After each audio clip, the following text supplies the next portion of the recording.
এখানে অনেক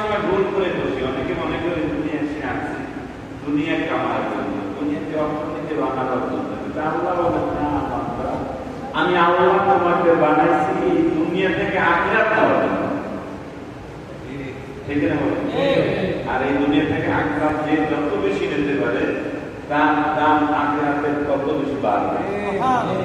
আর যে মানুষ এই দুনিয়া থেকে আখিরাত নিতে পারবে না, সে দুনিয়াতে জনপ্রুফ হতে পারে, হাজারো কোটি ডলারের মালিক হতে পারে, হাজারো পদের পদস্থ হতে পারে, আল্লাহ তাআলার কাছে এক পয়সার দাম তার থাকবে না। আল্লাহ বলে মানে আল্লাহর কাছে ওই মানুষের দাম যে মানুষের সিনাটা ঠিক করে আমি আল্লাহ ভয় মহাব্বত করি। বলেন সুবহানাল্লাহ। মজলিস কবুল হতে পারে, আল্লাহ তাআলা যদি কবুল করে এই কবুল মজলিসটি আমাদের জীবনের সেরা মজলিস হতে পারে। এই মজলিসটি আমাদের নামাজের উচিতে আল্লাহ বানাইতে পারে কিনা বলেন? কারণ আল্লাহ তাআলার কাছে আমলটা সাইজে কত বড় ওই আল্লাহ দেখে, রূপু কত লম্বা ওই আল্লাহ দেখে না, রূপুকারীর আমলকারীর দিলের হালটা কেমন ওই আল্লাহ দেখে, এবং দিলের হাল অনুভূতি তার সবের মানে সব কতটুকু ভাবে সেটা নির্ধারণ করে। বলেন সুবহানাল্লাহ। এই মজলিসে আমরা যারা বসেছি নিশ্চিত এখানে আপনারা আমাদেরকে ছিলেন না, আমরাও বলেছি বলছি কারে খুশির জন্য? কাকে রাজি করার জন্য? আল্লাহ খুশির জন্য। যদি আমল কম হয় ওই কম আমল দিয়ে মানুষ জান্নাত পর্যন্ত চলে যাবে। বলেন সুবহানাল্লাহ। আল্লাহর খুশি বাদ দিয়ে যদি আমল হয়, সেই আমলটা যত বড় আমল হোক, ওই আমলের বিনিময়ে দুনিয়ার কোন মানুষ একটা নেক পাবে না যদি পাই করি। আল্লাহ কোরআনের মাঝে নামাজের সামনে এমন কঠিন কথা আল্লাহ কোরআনে বলতো না। আল্লাহ বলেন ফাওয়াইলুল লিল মুসাল্লিন, ওই মুসল্লির জন্য জাহান্নাম যে মুসল্লি সিজদা করে ঠিক কিন্তু তার জীবনের মাকসাদ আল্লাহ বানাতে পারেনি। মানুষের কাছ থেকে নাম পাওয়া আশায়, ইজ্জত পাওয়া আশায়, মানুষের কাছে মা বাবা পাওয়ার আশা নিয়ে যারা মানুষদেরকে দিন কালেম তরবিয়ত করে, মানুষদেরকে ওয়াজ করে দিন শিখায়, আল্লাহ বলেন এদের সাথে আল্লাহ কোরআনে বলেন ওদেরকে দেখে নামাজ হতে পারে, বুজুর্গ হতে পারে, কিন্তু জীবনের লক্ষ্য উদ্দেশ্য যারা আল্লাহ বানাতে পারেনি, আল্লাহ বলেন এদের পরিচয় আছে জাহান্নামে। বলেন আল্লাহ জীবনের মাকসাদ আল্লাহ বানাতে পারে না। আল্লাহ একটা মুসলমানের সওয়াকে নিয়ে জীবনটাকে ধন্য বানাতে পারে না, নিজের দেহটাকে ঠিক বানাতে পারে না। বিধান আল্লাহ বলেন এদের পরিচয় আছে জাহান্নামে। কেমন জাহান্নাম? জাহান্নামের ভিতরে সবই আযাব, সবই শাস্তি। মুফাসসিররা তাফসীর করেন কয়েল নামক ওদের শাস্তিটা এত কঠিন হবে, এত ভয়ঙ্কর হবে, জাহান্নামের আগুন পর্যন্ত আল্লাহর কাছে 400 বার দৈনিক মানা চাইলেন, আল্লাহ ওই আগুন থেকে আমার এই জাহান্নামের আগুনে বাঁচা। বলেন নাউযুবিল্লাহ। এমন কঠিন শাস্তির কথা আল্লাহ তাআলা নমরুদের কথা বলে নাই, ফিরআউনের কথা বলে নাই, আবু জাহল সাহেবের কথা বলে নাই। নামাজের সামনে এমন কঠিন কথা আল্লাহ বলেন নাউযুবিল্লাহ। মুসলিম শরীফের এক হাদিসে প্রিয়নবী মুহাম্মদ রাসূলুল্লাহ সাল্লাল্লাহু আলাইহি ওয়াসাল্লাম ইরশাদ করেন, কাল কিয়ামতের ময়দানে কঠিন সেই ভয়াবহ দিনে আল্লাহ তাআলা তিন শ্রেণীর বুজুর্গ দিয়ে জাহান্নামের উদ্বোধন করবেন। আল্লাহ তাআলা তিন শ্রেণীর বুজুর্গদেরকে প্রথম নম্বরে ডাকবেন, যাদেরকে দুনিয়ার মানুষ বড় নেককার পরেজগার মুত্তাকি ভালো মানুষ হিসেবে জানতো, মানুষ শ্রদ্ধা করত, মানুষ সম্মান করত, স্বীকৃতি দিত, কিন্তু তাদের দেহ ভালো ছিল না। তারা তাদের দেহটা সুন্দর না হওয়ার কারণে এমন মানুষ নিয়ে আল্লাহ তাআলা জাহান্নামের উদ্বোধন করবেন। বলেন নাউযুবিল্লাহ। প্রথম নম্বরে আল্লাহ তাআলা ডাকবেন ওই আলেমকে। হাদিসের ভাষায় কারিগর মুহাদ্দিসরা আমরা ব্যাখ্যা করেন এটা শুধু সূরা কেরাতের নয়, বরং জগৎ বিখ্যাত মুহাদ্দিস, মুফাসসির, মুফতি, ফকিহ যাদের জীবনের লক্ষ্য উদ্দেশ্যে আল্লাহ বানাতে পারেনি, মানুষের কাছ থেকে নাম পাওয়ার আশায়, ইজ্জত পাওয়ার আশায়, হাদিয়া পাওয়ার আশায় মানুষকে অসময় দিনী কালেম তরবিয়ত করত, মানুষের কাছ থেকে স্লোগান পাওয়ার আশায়, বড় সম্মান স্বীকৃতি পাওয়ার আশায় মানুষকে নামাজ শিখাইত, ওযু শিখাইত, দিন শিখাইত। এমন আলেমকে কিয়ামতের ময়দানে আল্লাহ তাআলা প্রশ্ন ডাকবেন, বান্দা আমি আল্লাহ তোমার দুনিয়ার জীবনে কোরআন শেখার সুযোগ দিয়েছি, দিয়েছিলাম, মানুষকে কোরআন শিখাবার সুযোগ দিয়েছিলাম, মানুষকে দ্বীনি তালিম তরবিয়ত করার সুযোগ দিয়েছিলাম। বান্দা আমি আল্লাহ তুমি কি করেছো? সে বলতে আল্লাহ আমি তো সারা জীবন মানুষের ওয়াজ শুনেছি, সারা জীবন মানুষকে কোরআন শিখেছি, হাদিস শিখেছি, দ্বীন শিখেছি, দ্বীনি তালিম তরবিয়ত করেছি। আল্লাহ তাআলা বলেন মিথ্যাবাদী থামো, আমি আল্লাহ তোমার হৃদয়ের গহীনে থাকা বিষয়টা বান্দা তুমি জানা না, আমি আল্লাহ জানতাম। তুমি মানুষকে ওয়াজ করছো, কিন্তু আমি আল্লাহ পাওয়ার জন্য করো নাই, মানুষকে দ্বীন তালিম তরবিয়ত করছো কিন্তু আমি আল্লাহ খুশির জন্য করো নাই। তোমার দিলের মাকসাদ ছিল মানুষের কাছ থেকে নাম পাওয়া, ইজ্জত পাওয়া। দুনিয়ার মানুষ তোমার বড় আলেম ডাকছে, বড় মুহাদ্দিস ডাকছে, মুফতি ডাকছে, ফকিহ ডাকছে, কিন্তু জনপ্রিয় ডাকছে, কিন্তু আমি আল্লাহ খুশির জন্য যদি আমার করো নাই, আমার কাছে কিছুই পাবে না, বরং সোজা জাহান্নাম। বলেন নাউযুবিল্লাহ। আলেমদেরকে দিয়ে প্রথম গুলো হবে। দ্বিতীয় নম্বরে আল্লাহ তাআলা রাখবেন দানবের দানশীল যাদেরকে, যাদেরকে আল্লাহ তাআলা দুনিয়াতে সম্পদ দিয়েছে, অর্থ দিয়েছে, কিন্তু দান করা তো ব্যস্ত ছিল, কিন্তু তাদের জীবনের লক্ষ্য কিছু আল্লাহ বানাতে পারেনি। মানুষের কাছ থেকে নাম ইজ্জত পাওয়ার আশায় দান করে মানুষ দানবের ডাকবে, দাতা ডাকবে, দানশীল ডাকবে। এই মাকসাদ নিয়ে যারা মানুষদেরকে দান করে তবে এমন বান্দাকেও কিয়ামতের ময়দানে আল্লাহ তাআলা ডাকবেন, জিজ্ঞেস বান্দা আমি আল্লাহর জন্য কি করেছিল? আমি তো সম্পদ দিয়েছিলাম। সেও বলবে আল্লাহ আমি সারা জীবন মানুষকে দান করতে পেরেছি, হাজার মসজিদে আমার দান আছে, হাজারো মাদ্রাসায় দান আছে, হাজারো টিমখানায় দান আছে। আল্লাহ তাআলা বলবেন আমি আল্লাহ তোমার হৃদয়ের খবর জানি, তুমি দান করছো, কিন্তু আমি আল্লাহ পাওয়ার জন্য করো নাই। তোমার দিলের মাকসাদ ছিল দানবীর নাম পাওয়া, দানশীল নাম পাওয়া, দাতা নাম পাওয়া। দুনিয়ার মানুষ তোমার দানবীর দানশীল দাতা হিসেবে সম্মান দিয়েছে, স্বীকৃতি দিয়েছে। আমি আল্লাহ দান করো নাই, আমি আল্লাহর কাছে কিছুই পাবে না, বরং সোজা জাহান্নাম। বলেন নাউযুবিল্লাহ। লক্ষ মসজিদের দান করে এক হবে না, জান্নাতে যেতে পারবে না। মাকসাদ যদি আল্লাহ। তিন নম্বরে আল্লাহ রাখবেন শহীদকে, যে দ্বীনের জন্য ধর্মের যুদ্ধের ময়দানে গেছিল, রণশব্দে সজ্জিত হয়ে, কিন্তু তাদের দেহ ভালো ছিল না, যাদের মাকসাদ আল্লাহ ছিল না। এই মাননাজার মাকসাদ আল্লাহ ছিল না, যুদ্ধের ময়দানে গিয়ে মারা গেল হবে না, কিয়ামতের ময়দানে শহীদ আল্লাহ রাখবে না। জিজ্ঞেস করে বান্দা আমি আল্লাহর জন্য তুমি কি করেছো? সে আল্লাহ আমি তো জীবন পর্যন্ত আপনার রাহে কোরবান করে দিয়েছি। আল্লাহ বললেন মিথ্যাবাদী থামো, আমি আল্লাহ ভালো করে জানি তোমার হৃদয়ের খবর। যুদ্ধের ময়দানে গেছে, কিন্তু আমি আল্লাহ পাওয়ার জন্য যাওয়া নাই। তোমাদের মাকসাদ ছিল মানুষের কাছে নাম পাওয়া, ইজ্জত পাওয়া। দুনিয়ার মানুষ তোমার পেট ডাকছে, বাসর ডাকছে, যোদ্ধা ডাকছে, আমি আল্লাহর খুশির জন্য যেটা আমার ঘর নাই, যুদ্ধের ময়দানে যাওয়া নাই, আমি আল্লাহর কাছে কিছুই পাবে না, বরং ওই সোজা জাহান্নাম। বলে না এমন তিন শ্রেণীর বুজুর্গ দিয়ে জাহান্নামের উদ্বোধন করবেন যে ময়দানে, ওই ময়দানে আল্লাহ তাআলা জগৎ বিখ্যাত পাপিষ্ঠ, নিকৃষ্ট, খারাপ মানুষ এক আমলের বিনিময়ে জান্নাতে অবদান দেবেন। বুখারী শরীফে বিরুনবী মুহাম্মদ রাসূলুল্লাহ সাল্লাল্লাহু আলাইহি সাল্লাম ইরশাদ করেন, বনি ইসরাঈলের জন্য এক বেশ্যা মহিলা পতিতালয় থেকে বাড়ি যায়, প্রথমে দেখেন তার তৃষ্ণার্ত কুটুম পানির অভাবে ছটফট করে, বেশ্যার দেহে যদি দয়া লাগছে, মায়া লাগছে, আমি হতে পারি পাপিষ্ঠ, নিকৃষ্ট, কিন্তু যে আল্লাহ আমাকে বানাইছেন কুকুরটার খেয়াল কে বানাইছেন? আল্লাহ। আমাকে যে আল্লাহ বানাইছেন কুকুরটাকে সেই আল্লাহ বানাইছেন। বেশ্যা আমার সামনে যায় না, আমার টাকা লড়তেছে না, দাঁড়াই আছে, চিন্তা করতেছে আমি একটা মানুষ, সৃষ্টির সেরা যে প্রতিবাদী পাপিষ্ঠ, কিন্তু আমি তাকাই তাকাই দেখব আল্লাহ সৃষ্টি করাটা ফেরানি হতে পারে, সৃষ্টির মধ্যে সে নিকৃষ্ট, কিন্তু পানি যখন মারা যাবে বিশ্বাস করতে পারে না, দাঁড়াই গেলেন কুকুরটা যদি কোনো মতে যদি পানি দেওয়া যায়, কুকুরটা জানে বেঁচে যাবে, কিন্তু এই মরুভূমির মাঝে কোথায় পাবে পানি? কে দেবে পানি? এই কেন তো চাইনি পানি পাওয়া যায় না। বেশা কানে তাকায়, সামনে তাকায়, পিছিয়ে তাকায়, কোনো জায়গা পানি নেই, কিন্তু কুকুর তো পানি কামড় মারা যাইতেছে, বেশা তাৎক্ষণিক ভাবে তাকাই দেখো যে পশু কুকুর পানির অভাবে ছটফট করে মারা যাইতেছে, এখন মাটি চাপতেছে কৃষ্ণ কাছে। বেশ্যাদের মধ্যে এত বেশি মায়া দয়া আল্লাহ তাআলা ওই বেশ্যার জান্নাতে নিজের দরজা করতে পারে। দিসির ভিতরে বলেছেন ওই বেশ্যা মহিলা তার পরিবারের অন্যটাকে উঠে ফেলা তো তার সাথে পানি উঠে পানি আর এই ওই পানি পাইয়া জানে বসে গেছে বলে তো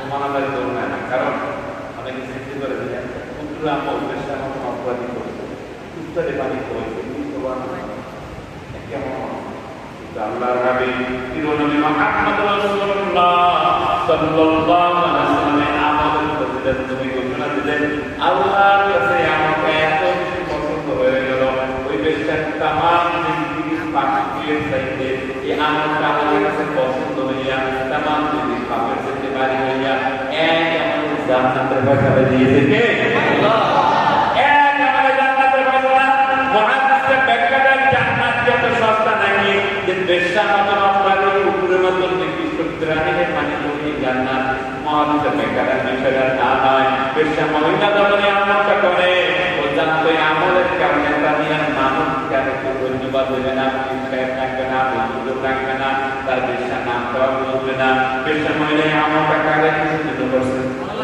ধরে কারে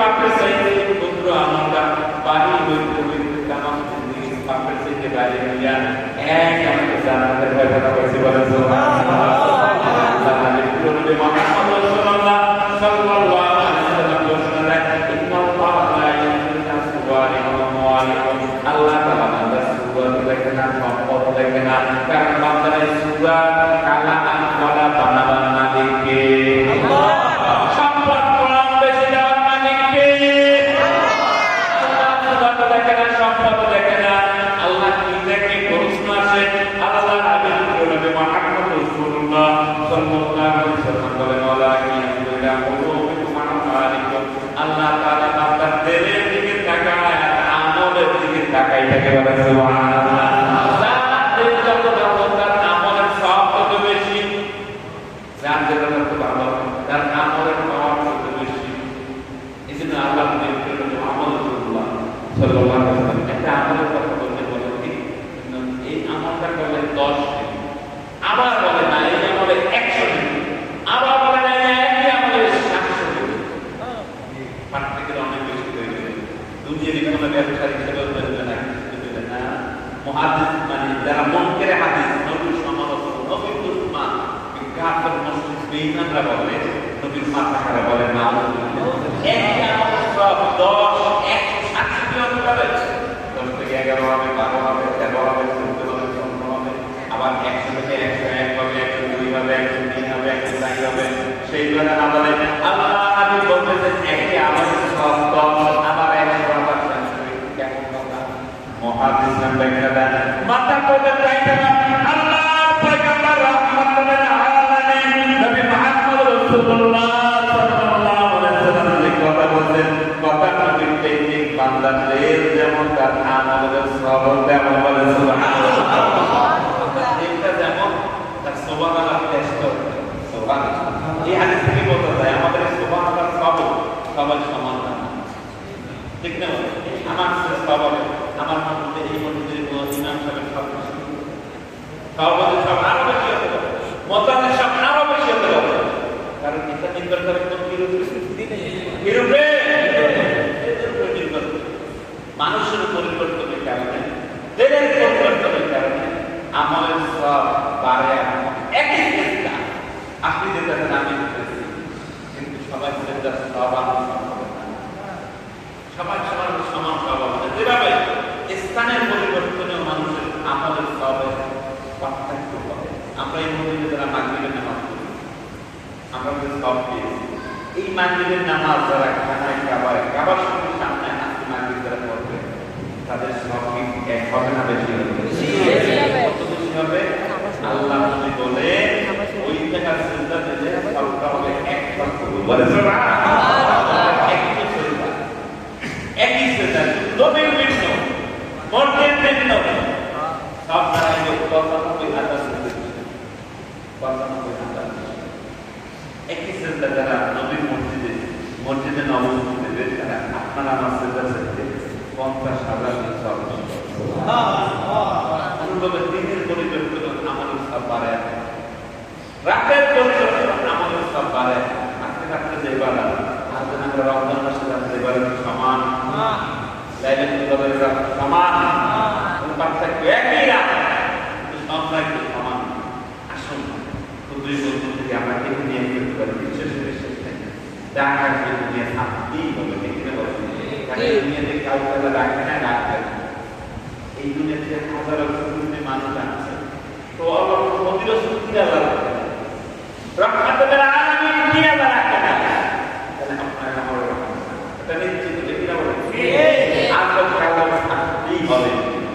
কারণ কিতাবের মধ্যে উল্লেখ আছে সকালবেলা যখন সূর্য উদিত হয়, সূর্য চিৎকার দিয়ে মানুষকে দেখতে থেকে বলতে থাকে আনাই অনুযায়ী আলা মালিকে শাহিদ থাকাতানি, ও দুনিয়ার মানুষ আমি তোমার জীবনে নতুন সূর্য উদিত হচ্ছি, হতে পারে তোমার জীবনে সূর্যের মুখটা তুমি দেখতে নাও, বরং আজকে ভিতরে তুমি গলিমান বানিয়ে নাও, আমল যা করতে চাও আজকে করে নাও, কারণ কালকের দিন তোমার জন্য বরাদ্দ না থাকতে পারে। আমরা যখন মাটির উপর থেকে হাঁটতে থাকি, কিতাবের মধ্যে উল্লেখ আছে মাটির উপর থেকে ডাকে বলে তামশি আলা আরদি মাসির করবেন করতে, ও মানুষ তুমি আমার উপরে হাঁটতেছো, ও সিঁড়ি তুমি আমার ভিতরে আসবে, আমার উপরে অর্থবাসী দিতেছো, ও সিঁড়ি দিন আসতেছে, হয়তো তুমি আমার পেটে আছে কাটবে, আজকে তুমি তুমি সতর্ক। এইভাবে কিতাবের মধ্যে লিখে বাইরে বলতাম রহমাতুল্লাহ আলাইহি কিতাবের উল্লেখ করে কুকুর অপরাধ মানুষদেরকে ঘেউ ঘেউ আওয়াজ দেয়, কিনা বলেন কুকুর ঘেউ ঘেউ আওয়াজ দেয়, আল্লাহর এই বন্ধু বলেন এই ঘেউ ঘেউ আওয়াজের মধ্যে একটা কথা মেসেজ দেয়, ইয়া ইবনে আদম আদান আনতিস নাফসাকা মিন গাদাবিল রাব্বাক, ও দুনিয়ার মানুষ তুমি নিজেকে আল্লাহর গজব থেকে তুমি নিজেকে বাঁচাও, কারণ তুমি সইতে পারবে না আযাব, সইতে পারবে না। আমরা ব্যস্ত দুনিয়া নিয়ে ডাক আসবে, কিনা বলেন এখানে একটু করে যে কথা আমি বলছিলাম, জীবনে যখন আমার তৌফিক আল্লাহ দেয়, জীবন হচ্ছে বাবা তৌফিক কে দিয়েছে আল্লাহ, এটা না তৌফিক দিয়ে পারবে, সম্পদ দিয়ে মসজিদে আসতে পারে, ঠিক কিনা বলেন কর্মমর্যাদা দিয়ে মসজিদে ঢুকতে পারে না, সেটা করতে পারে না, আল্লাহ তারে পছন্দ করে তারই আশা তৌফিক দিয়েছে, সেটা যত তৌফিক দিতে বলে এই নিয়ে করতে পারে, যত তৌফিক আল্লাহ দেবে ইবাদতে, প্রত্যেকটা ইবাদত শুধুমাত্র একমাত্র আল্লাহর জন্য করব, আমরা রাজি ইনশাআল্লাহ, ইনশাআল্লাহ।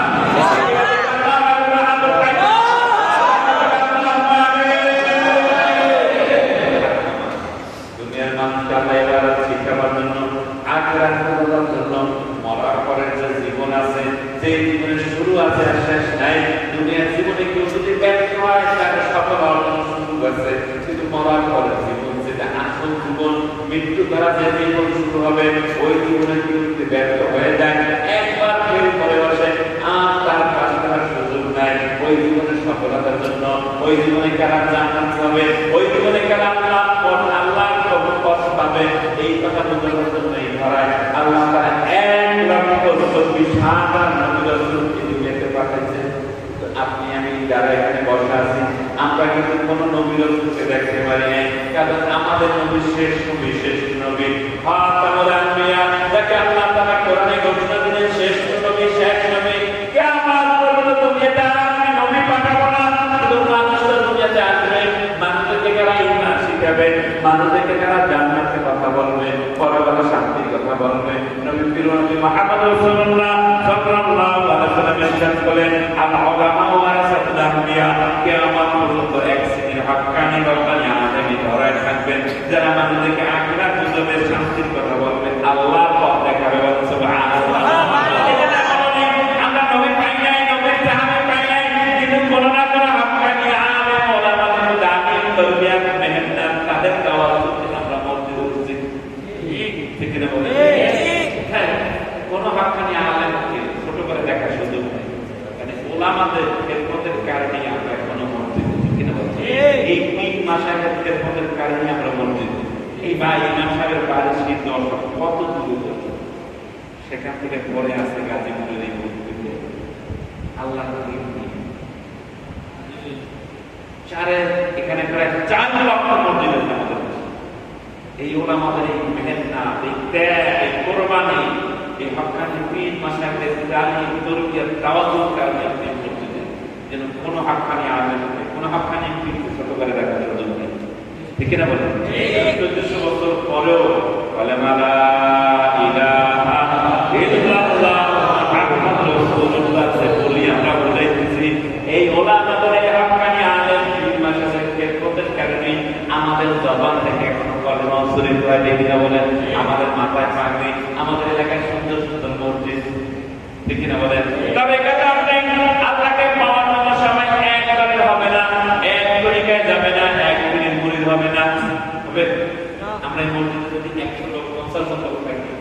কাজাবে 75 লোকের 5টা মাধ্যম করে মসজিদে, ঠিক কিনা বলেন?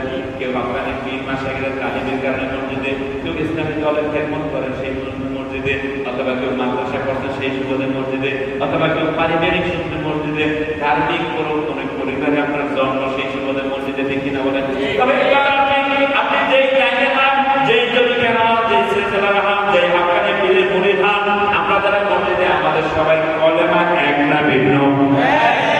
আমাদের আল্লাহ এক না ভিন্ন? আমাদের নবী এক না ভিন্ন? কোরআন এক না ভিন্ন? যদি সবকিছুই এক হয় তাহলে কেন আমরা মুসলমানের শুরু করবো?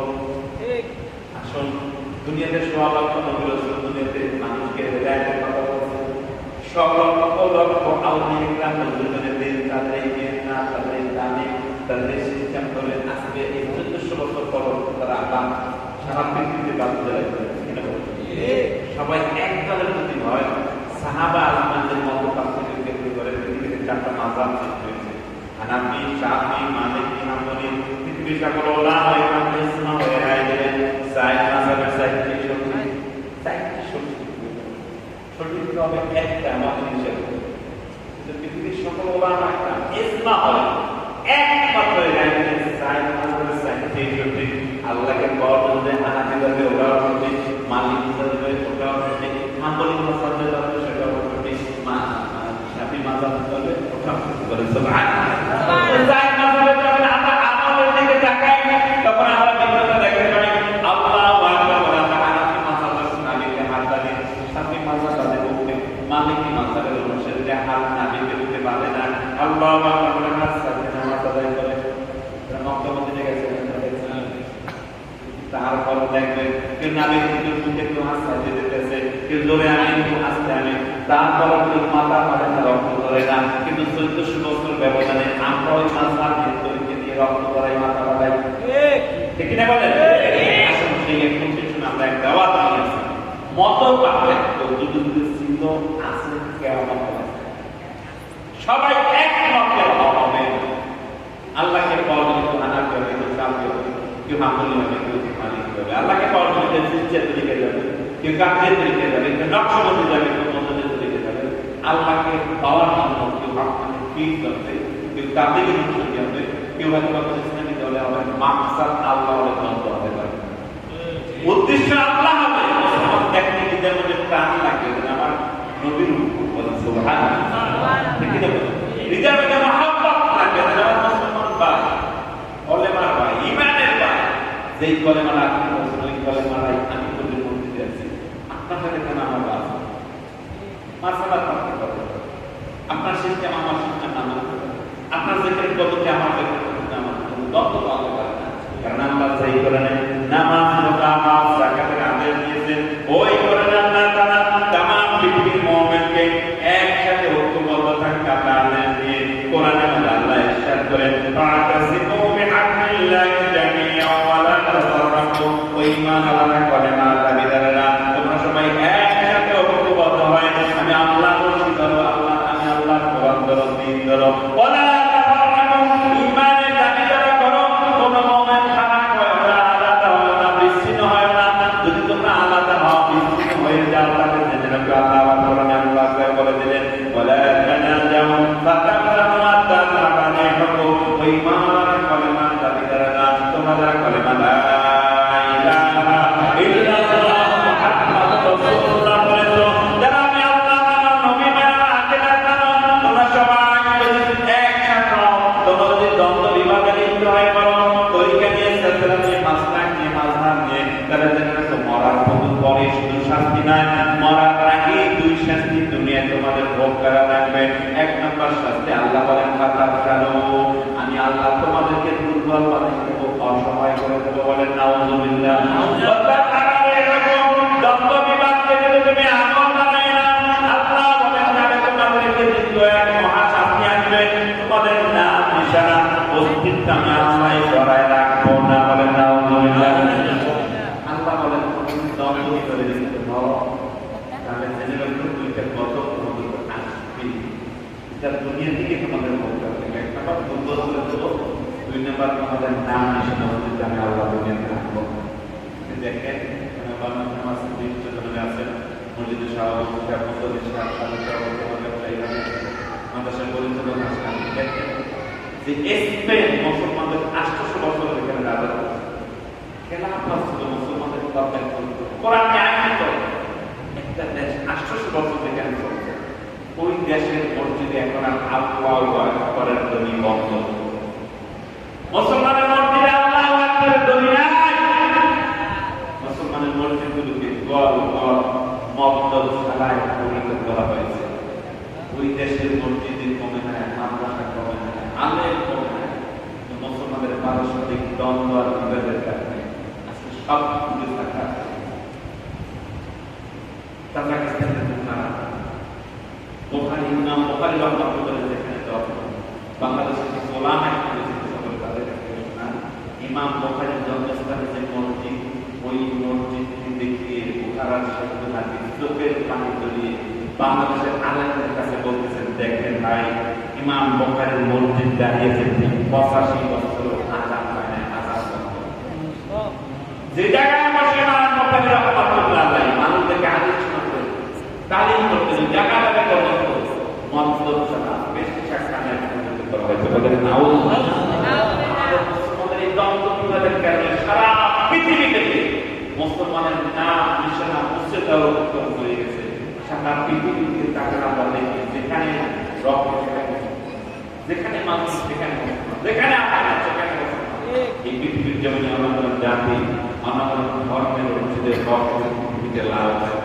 অন্যান্য জাতি অন্যান্য ধর্মের মসজিদের আত্মনাথের পৃথিবীর আকাশ পাতাল পানি হয় না যেখানে আত্মনাথ সেখানে মুসলমান অথচ আমাদের এই মুসলমানদের মসজিদ বাঁচে না কমছে মাদ্রাসা বাঁচে না কমছে বাঁচে না কমছে ইসলামিক দল বাঁচে না কমছে কেন মুসলমানের বিপদ উচিত ছিল মসজিদ মাদ্রাসা বাড়ার সাথে সাথে মুসলমানের বিজয় পতাকা ওড়ার কথা ছিল কলেমার পতাকা ওড়ার কথা ছিল শান্তির পতাকা ওড়ার কথা ছিল কিন্তু শান্তির পতাকা কলেমার পতাকা ওড়ে না কারণ এখন মুসলমানের সত্য মুসলমান এক আলেম আর এক আলেমের সইতে পারে না এক পীর আর এক পীরের সইতে পারে না এক দলের ইসলামী দল আর একটা ইসলামী দলকে সহ্য করতে পারে না এক পীরের মুরিদ আর এক পীরের মুরিদের সইতে পারে না এক মুসলিম আর এক মুসলিমের সইতে পারে না আছে না নাই বহুত আছে আর আমাদের এই দ্বন্দ্ব বিবাদের কারণে আজকে পৃথিবীর মুসলমান বিপদগ্রস্ত সারা পৃথিবীর মুসলমান আজকে নির্যাতিত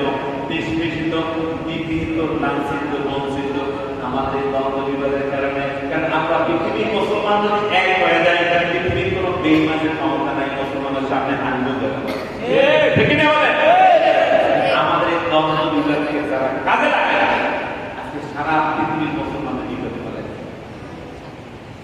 সারা পৃথিবীর বেঈমান সব এক হয়ে গেছে মুসলিম বিজ্ঞানের কথা আর মুসলমানরা বিভক্ত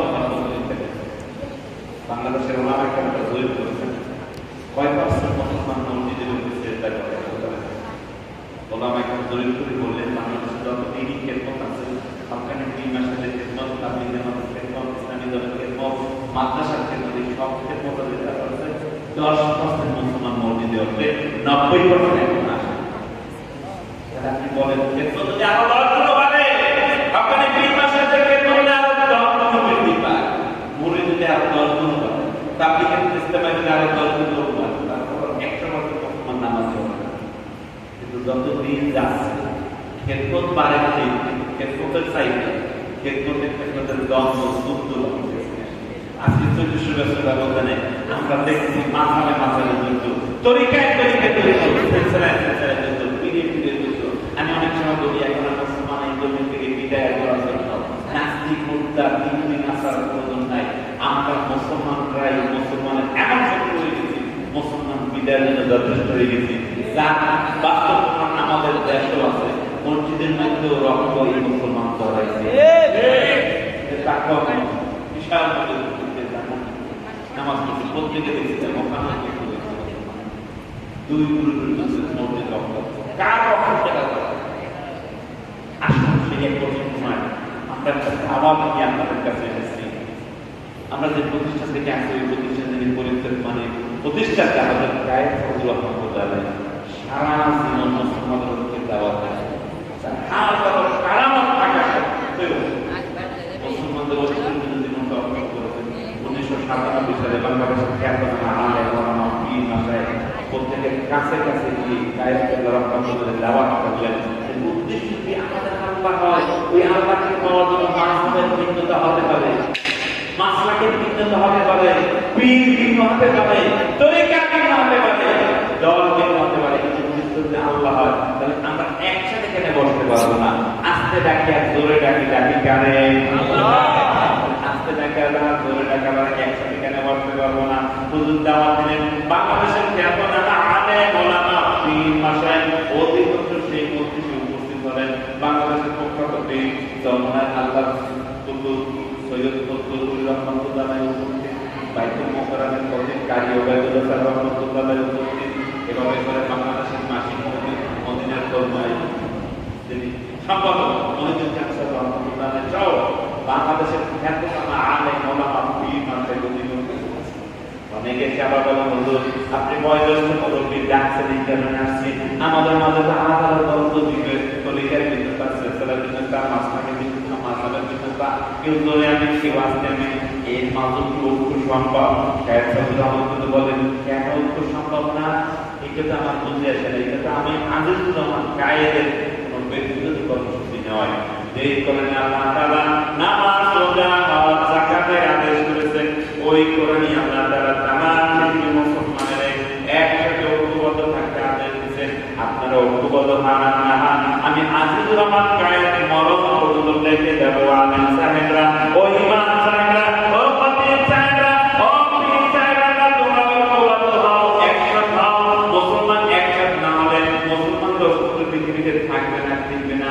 পৃথিবীর মানচিত্রের দিকে তাকালে আমরা দেখতে পাই যে কোনো মুসলিম দেশ তারা বিপদের মধ্যে পাশে মুসলিম দেশ আছে, কিন্তু 57টা মুসলিম দেশের ভিতরে একটাই মুসলিম দেশ যা 3 পাশ থেকে ভারত বেষ্টিত, এক পাশে বঙ্গোপসাগর। এজন্য পূর্বী সমুদ্রের দিকেও থাকতো বাংলাদেশ। এই বাঙালি মুসলমান যদি কঠিন একাই বিপদে পড়ে ওঠে, তখন আর দলের পার্থক্য থাকে না, মতের পার্থক্য থাকে না, এই কোন পীরের মুরিদ পার্থক্য থাকে না, সবাই মিলে বঙ্গোপসাগরের জাম দেওয়া ছাড়া আর কোন পথ বাঙালি মুসলমানদের সামনে নাই। ইসলাম নিয়ে বেঁচে থাকতে হয়, তারপর একটাই আল-ইত্তেহাদ মা'আল ইখতিলাফ, মতানৈক্যতা ঐক্য, এর বাংলা হয়েছে দল যার যার, তরিকা যার যার, মাসলাক যার যার, মাযহাব যার যার, ইসলাম সবাই, আল্লাহ সবাই, নবী সবাই, কোরআন কিবলা সবাই, বলে ঠিক কিনা? আসুন আমরা যারা কলেমা লা ইলাহা ইল্লাল্লাহ মুহাম্মাদুর রাসূলুল্লাহ বিশ্বাসী, আহলে সুন্নাত ওয়াল জামাতের আকীদায় বিশ্বাসী, ঈমানের দাবিতে, কলেমার দাবিতে আমরা মুসলমানরা ভাই মিলেমিশে থাকতে চাই, আমরা রাজি আছি ইনশাআল্লাহ।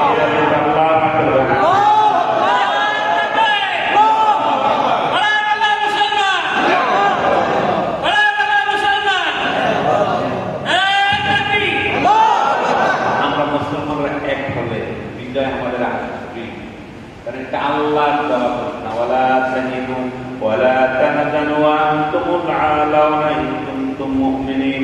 আল্লাহ বলেন তোমরা যদি সত্যিকারী ঈমানদার হয়ে থাকো, বিজয় তোমাদের সুনিশ্চিত। বলেন সুবহানাল্লাহ।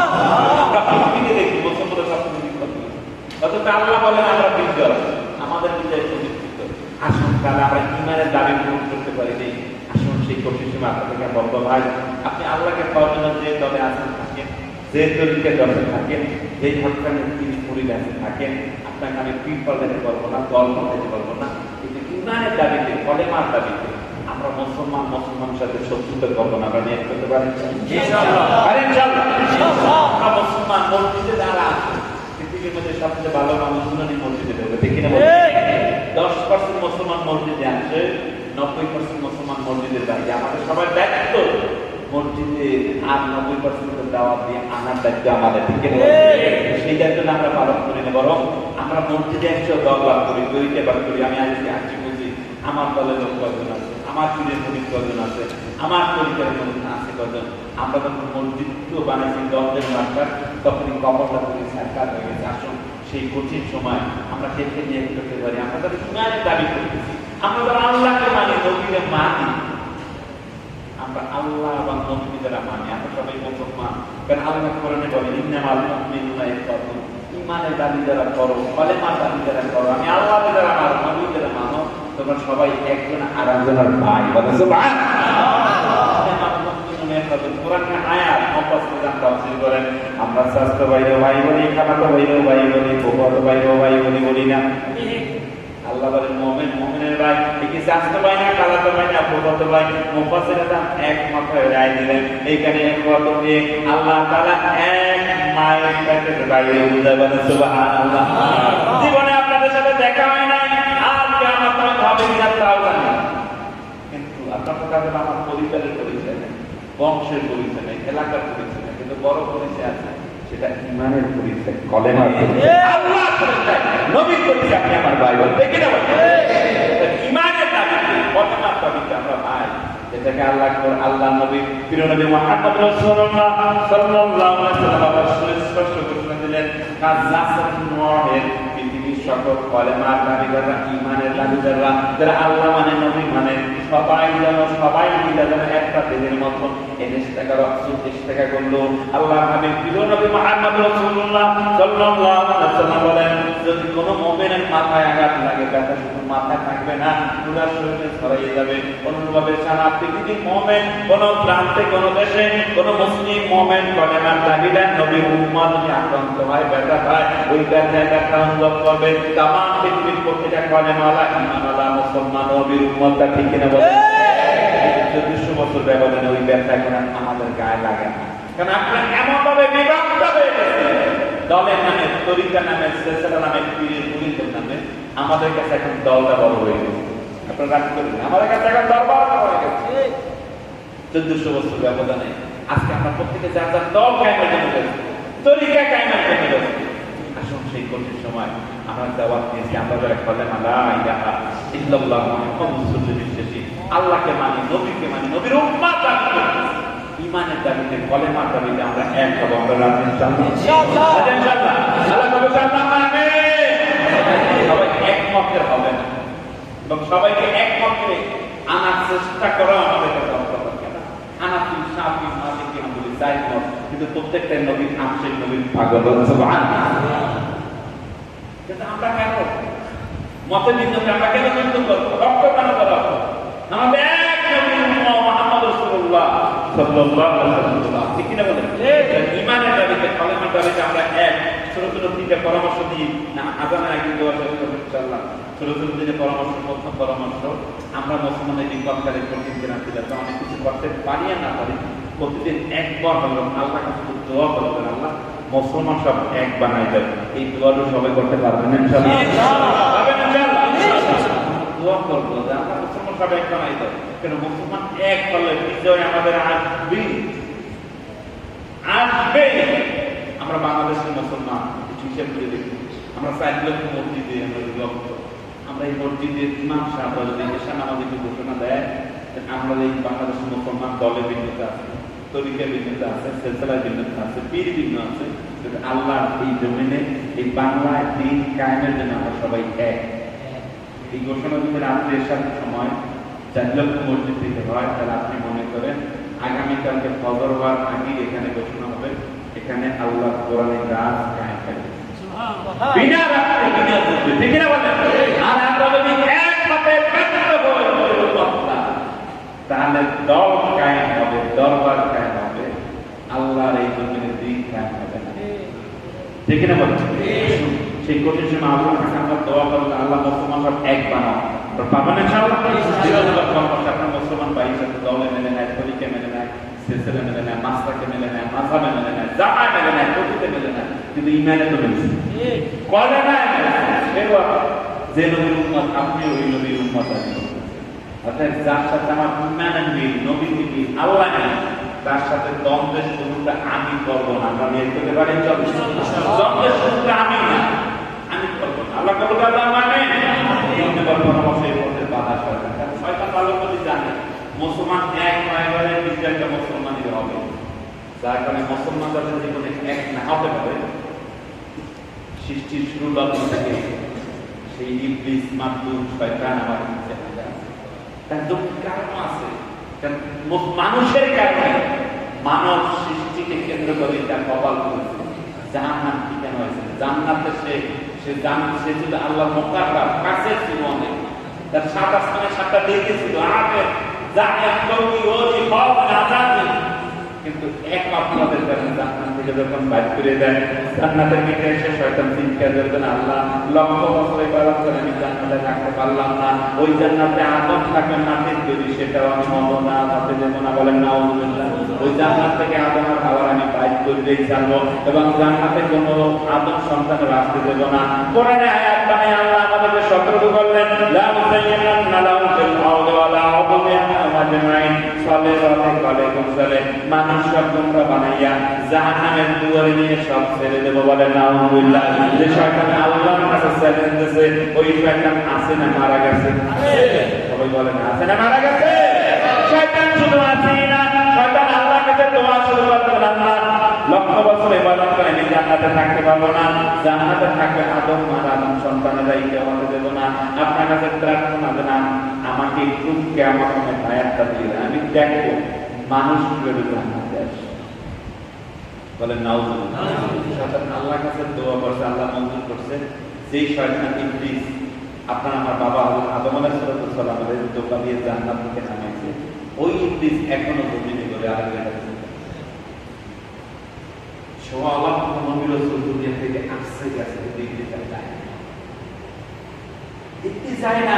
মুহূর্তের মধ্যে তার বংশ বাড়তেছে, কেউ যায় না, সবাই রয়ে গেছে। তার একটাই কাছে, আপনারা আমার জাহান্নামে নামা। আপনার ইবলিসের দোকা থেকে বাঁচা লাগবে কি লাগবে না? লাগবে কি লাগবে না? সর্বশেষ কত আল্লাহ নবী মুহাম্মদ রাসূলুল্লাহ সাল্লাল্লাহু আলাইহি ওয়াসাল্লাম আদম সন্তানের হৃদয় থেকে মনোগাটিতে ইবলিস জামটি মেতে আসুতে বসে থাকে। বলেন নাউযুবিল্লাহ। মানুষের হৃদয়ে বসে নবী মুহাম্মদ রাসূলুল্লাহ সাল্লাল্লাহু আলাইহি ওয়াসাল্লাম ঘোষণা করেন যে নবী কোনো কথা 1400 বছর একটা বলেন, কোনো বেঈমান করতে পারে না। নবী বলছেন সেটা হয় না, কোনো বেঈমানও বলতে পারে না। সেই নবী বলছেন আদম সন্তানের হৃদয়ে কি বসে? শয়তান বসে। শয়তান তার জন্য কোনো বুদ্ধি, কোনো কৌশল মানুষের জানা নাই। শয়তান তার একটাই বুদ্ধি, আল্লাহ নামে নবী মুহাম্মদ রাসূলুল্লাহ সাল্লাল্লাহু আলাইহি ওয়াসাল্লাম বললেন, ইযা যাকারাল্লাহ ফানাসা, বান্দা যখন কালেমার জিকির শুরু করে দেয়, আল্লাহর জিকির শুরু করে দেয়, সাথে সাথে ওই হৃদয়টা শয়তান ছেড়ে যেতে বাধ্য হবে। সুবহানাল্লাহ। ওয়াইদা বান্দা মাসরাসা, বান্দা যখন আল্লাহ নামের জিকির থেকে গাফিল হয়, সাথে সাথে ওই হৃদয়ের মধ্যে এসে শয়তান বসে যায়।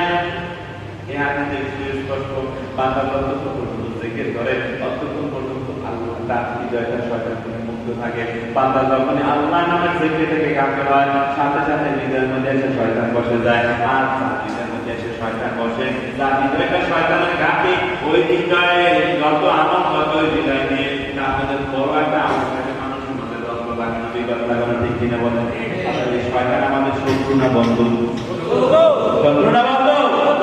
এই শত্রুকে আমাদের সাড়ে দিনের প্রতি রাজধানী থেকে আমরা তাড়াইতে চাই। রাজি আছি? রাজি আছি ইনশাআল্লাহ।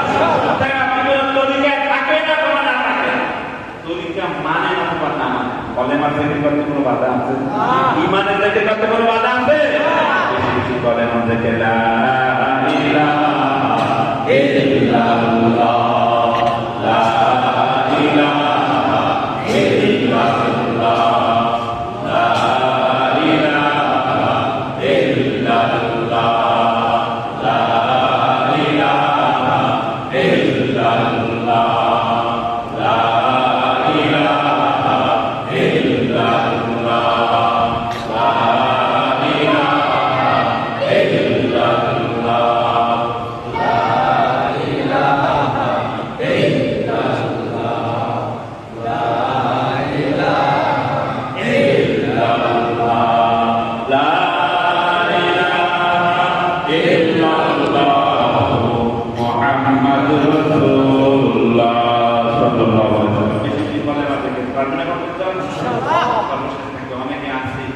যারা মনে জিকির করতে চায় না, এরা খালি পীরের মুরিদ পেতে পারে। আমি বলি খালি পীরের মুরিদের না সবাই লাগে, লাগে কিনা বলেন?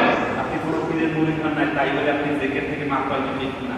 হৃদয় থেকে শয়তান থেকে মুক্ত পাইতে হলে হৃদয় থেকে তারাই হইলে জিকিরের বিকল্প কোনো আমল নাই, ঠিক না? আল্লাহর জিকিরের ব্যতীত কোনো আমল নাই। অতএব আপনি যদি চান সকাল থেকে বাঁচতে, কলেমার জিকির আপনাকে করতেই হবে। আল্লাহর হাবিব নবী মুহাম্মদ রাসূলুল্লাহ সাল্লাল্লাহু আলাইহি ওয়াসাল্লাম বলেন, আমি যে ব্যক্তি দৈনিক লা ইলাহা ইল্লাল্লাহ থেকে 100 বার পড়বে, ওই বান্দা যখন মরার পর হাসরের ময়দানে উঠবে, ওই বান্দার চেহারা পূর্ণিমার চাঁদের মতো উজ্জ্বল হবে। বলেন সুবহানাল্লাহ। আপনি বলবেন আমরা মুসলমান চাকরি দেওয়া হলো 100 বার দৈনিক কলেমার জিকির করতে আমরা রাজি আছি ইনশাআল্লাহ। পারবেন ইনশাআল্লাহ? 100 বার করে বসে থেকে নাম করতে বাড়াইতে থাকেন। আর একটা কথা হচ্ছে, নবীর তরিকে আমল না হলে কোনো আমল আল্লাহর কাছে কবুল হয় না। আর পৃথিবীর সকল ওলামা একরাম একমত, নবীর তরিকে আমল তারাই করতে পারে যার দিলে মধ্যে নবীর মহাব্বত আছে, ঠিক না? আর যার দিলে মধ্যে নবীর মহাব্বত নাই, সে আমলের বান ধরে কিন্তু আমল করতে পারে না।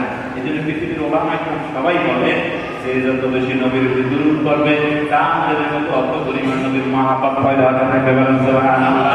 এই জন্য প্রিয় নবী মুহাম্মদ রাসূলুল্লাহ সাল্লাল্লাহু আলাইহি ওয়াসাল্লামের সাথে আমি নবীর উপর কেউ যদি একবার দুরূদ পড়ে সাল্লাল্লাহু আলাইহি ওয়াসাল্লাম অথবা যে কোনো দুরূদ পড়ে, আল্লাহ নবী বলেন তার উপরে আল্লাহ তাআলা 10টা রহমত নাযিল করবে।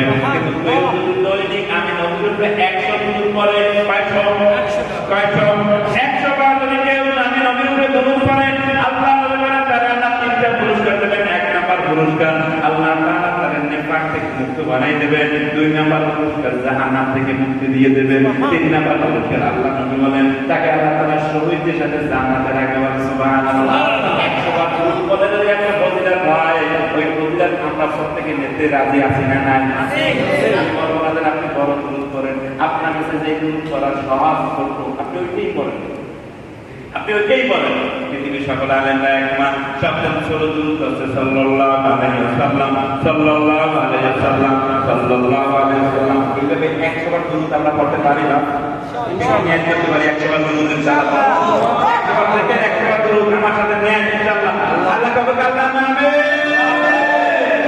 সর্বশেষ কথা, আমরা যে প্রতিষ্ঠান থেকে আসছি, আমরা কিনা দাওয়াত আপনাদের কাছে আসছি। আমি তো আপনাদেরকে দাওয়াত দেব, একবার হলেও আমাদের প্রতিষ্ঠানে আপনার গ্যারেন্টি যাবেন না যে আছেন ইনশাআল্লাহ। মসজিদের মধ্যে সাহেব আছে, সাবেক সভাপতি, বর্তমান সভাপতি, আমার এই ভাই আছে হাজিরা সাহেব না, হ্যাঁ আছে। আমি সবাইকে বলবো আরো যদি লোক নিয়ে দেন, অসুবিধা নেই। আমাদের প্রতিষ্ঠানে আল্লাহ সারা পৃথিবী বাংলাদেশ এখন না এবং আমার